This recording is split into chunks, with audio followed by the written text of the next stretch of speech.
Bonjour, je suis Nicolas Huet-de-Boros et je suis candidat à la présidentielle. Je fais cette vidéo par rapport aux attentats qui a eu lieu à Nice. Euh, Tout d'abord, toutes mes condoléances aux familles des victimes, et cet attentat, encore une fois, nous frappe au cœur d'un moment où c'était festif, où on était ensemble pour fêter le 14 juillet. Si aujourd'hui je fais cette vidéo, c'est contrairement à toutes les autres vidéos, je ne suis pas certain que cet attentat soit réellement Daesh.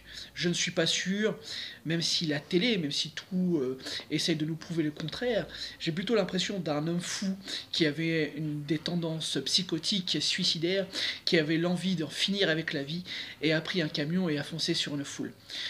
Peu importe ce que diraient les journaux, j'ai cette sensation, c'est personnel. Euh, Pourquoi j'ai cette sensation? Parce qu'au bout de 36 heures, Daesh a revendiqué cette attaque, alors que d'habitude, dès qu'il y a une attaque, Daesh est les premiers à revendiquer dans l'heure ou dans la journée qui suit. Pas cette fois-ci. Donc ça commence à me poser des questions. Je ne suis pas sur la théorie du complot en expliquant que, bien entendu, l'État ou ceci ou cela sont dans le truc. Non, du tout. Je suis en train de me dire que peut-être qu'à un moment donné, on récupère certaines choses, euh, ou du moins les journalistes veulent expliquer certaines choses par tout de suite un attentat de Daesh. C'est d'ailleurs la première chose qui s'est passée au moment même où le camion a foncé sur la foule, où on l'apprend, c'est-à-dire on apprend au départ qu'il y avait une trentaine de morts jusqu'à 84 morts. On nous dit que c'est un attentat et la première chose qu'on pense tous, c'est à Daesh. Je pense que cette fois-ci, c'est peut-être l'un des attentats qui n'a peut-être pas à voir avec Daesh, peut-être pas. Les enquêtes sont encore en cours, donc on verra ce que les enquêteurs vont dire, et là c'est là où il faut faire confiance en notre police et en notre justice, parce qu'à un moment donné, c'est eux qui nous diront une vérité. Mais je pense qu'il y a une récupération derrière. N'oublions pas une chose, nous sommes en pleine campagne, et malheureusement, oui, c'est vrai, nous sommes en pleine campagne pour les présidentielles, et les politiques de tous bords vont essayer de récupérer, puisqu'ils vont jouer sur l'aspect sécuritaire de notre pays, expliquant que nous ne sommes pas en sécurité, que le PS ne fait pas son travail. On nous rappellera que Nicolas Sarkozy a enlevé plus de 10 000 policiers. On se souviendra que Marine Le Pen dénonçait ça et dénonçait ci, mais à la fin, elle non plus n'a rien fait pour la sécurité de la France. Donc tout ceci est sous un thème bien politique à chaque fois, et c'est bien malheureux, alors qu'aujourd'hui on a encore perdu des gens, et ces gens auront pu être des proches à nous, malheureusement.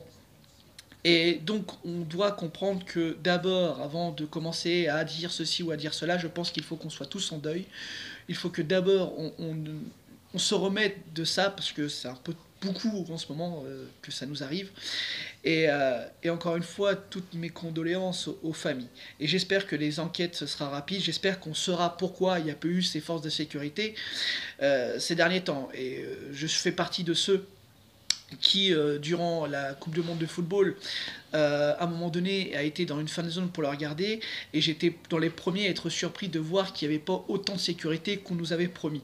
Donc j'aimerais que toute cette affaire soit mise au clair, et j'espère que on saura tout. J'espère que pour une fois, les médias feront leur travail, c'est-à-dire de diffuser l'information telle qu'elle au lieu d'inventer une information. Donc, j'aimerais que les médias commencent à faire un mea culpa, commencent à comprendre que c'est très grave quand on arrive à dire des choses avant même qu'elles soient diffusées. Et j'aimerais que les médias commencent à faire leur travail. Ça serait très bien pour tout le monde.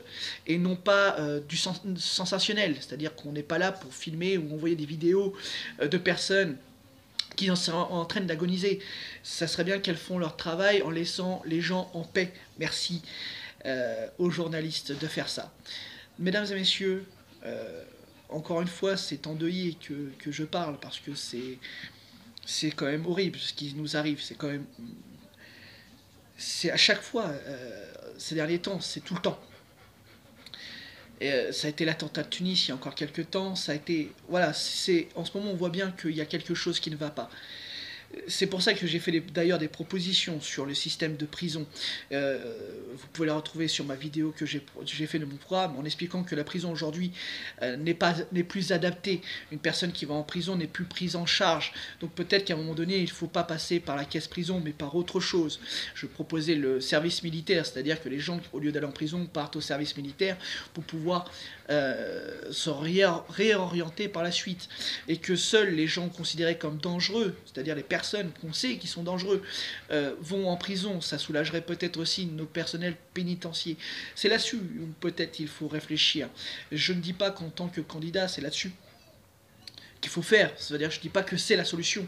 Non, je dis qu'il faut peut-être avoir une réflexion sur ce qui se passe en prison, la radicalisation, que c'est des personnes souvent, et assez souvent, ce sont des personnes qui ont passé par la case prison, qu'on connaît déjà un passé. Donc, peut-être qu'à un moment donné, la prison n'est plus adaptée, et c'est peut-être là-dessus qu'il faut réfléchir. De quelle manière on doit réadapter notre prison et notre système pénitentiaire. Mesdames et messieurs, encore une fois, toutes mes condoléances aux familles, encore. Et, euh, et j'espère ne plus faire de vidéos sur des attentats. J'aimerais bien ne plus faire de vidéos sur les attentats.